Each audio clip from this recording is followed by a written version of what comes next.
Hi, I'm Deb Crowe, and I want to welcome you to Season 3 of Imperfect, the Heart-Centered Leadership Podcast. This is a podcast where we connect, learn, and laugh together with authentic and courageous leaders from all over the globe. You will learn from leaders you haven't even met yet. You will gain new tools to add to your leadership toolkit. Leadership belongs to all of us. It's not measured by stature or title. So please pull up a chair and listen in. This is the Heart-Centered Leadership Podcast. As we come to the end of November, I still can't believe we're almost at the end of 2022. I'm recording this month's episode with a cold, so you'll have to excuse my voice and my stuffy nose. But I just want to talk about the heaviness that we're still seeing from around the globe. Conversations with family and friends, colleagues and clients. And there's still so much heaviness as we continue to navigate through unprecedented times. And are we really getting used to the new normal of work? And that looks different for so many people. Some people are back to work. Some people are remote working and hybrid working. Some people are completely at home. And there's a mix of other equations of what this looks like depending on sector and where you are in the world. But I guess we are all trying to adapt to the new normal, whatever that really is. But there seems to be a heaviness when I talk to people with mental health, emotionally, whether it's personal, something going on in their personal life, or what's going on in their job or with executives or C-suites, just the pressure of continuing to keep the vision alive, to keep morale alive. And how do you manage a culture now when people aren't in the office or are half-time in the office or not in the office at all? So not only have we had to adapt to a new world of navigating COVID-19, but navigating how we run our home life now versus our work life. And I've just found this to be a continued conversation for this whole month of November. And I have found myself doing even more listening and continuing to be an exemplary listener. And a lot of times it's knowing when there needs to be no response, that person sitting on Zoom, on the telephone, or in front of my face needs the space and the time to just vent.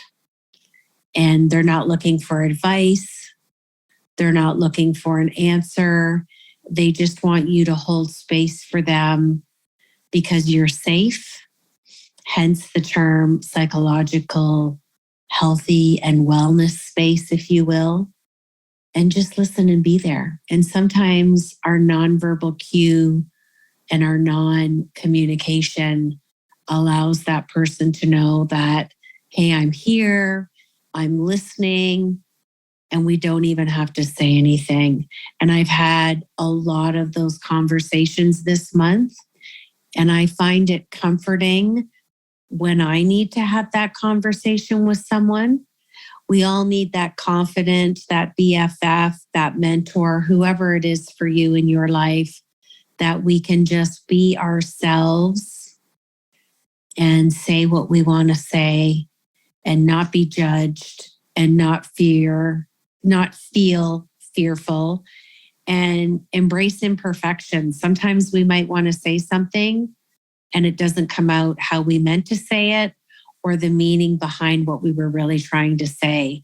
So I think as we continue to navigate this crazy world of ours, we need to be kinder to each other. We need to be more patient. We need to give a bit more space.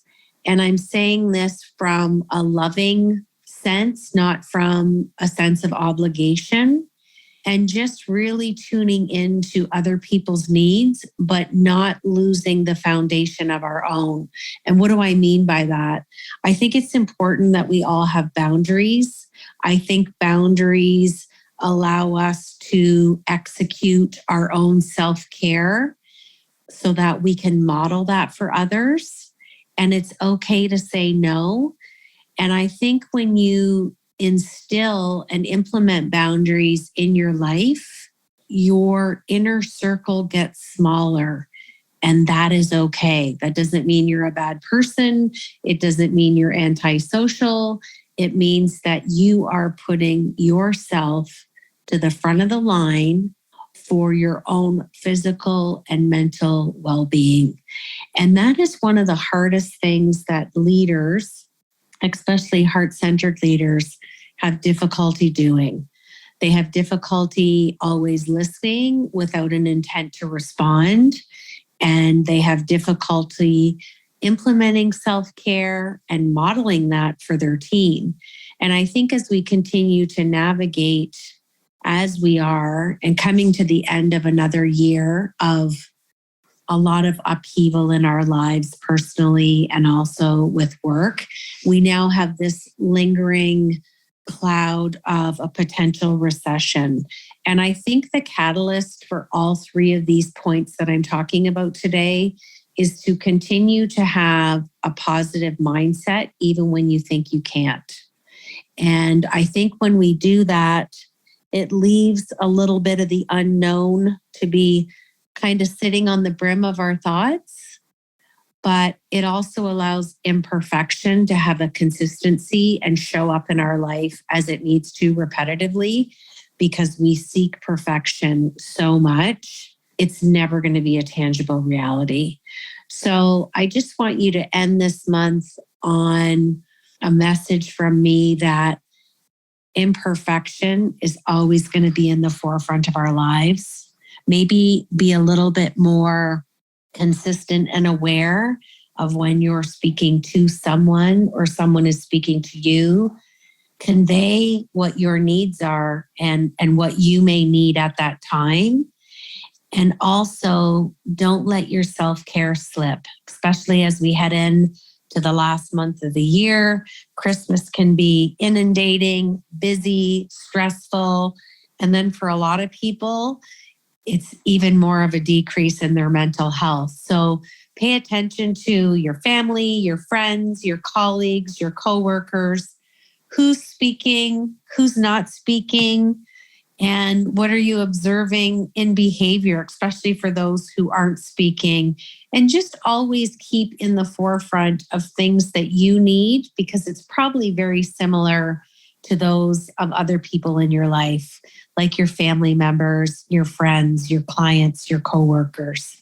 So as we end November of 2022, I hope that you'll take these 3 little nuggets that I've given you today and put them in your toolkit and allow them to have a presence every day, to allow yourself to self-audit, to always make sure that we are always working and evolving. Until next month, this is Deb Crowe. Thanks so much for tuning in. Thanks for joining me today on Imperfect, the Heart-Centered Leadership Podcast.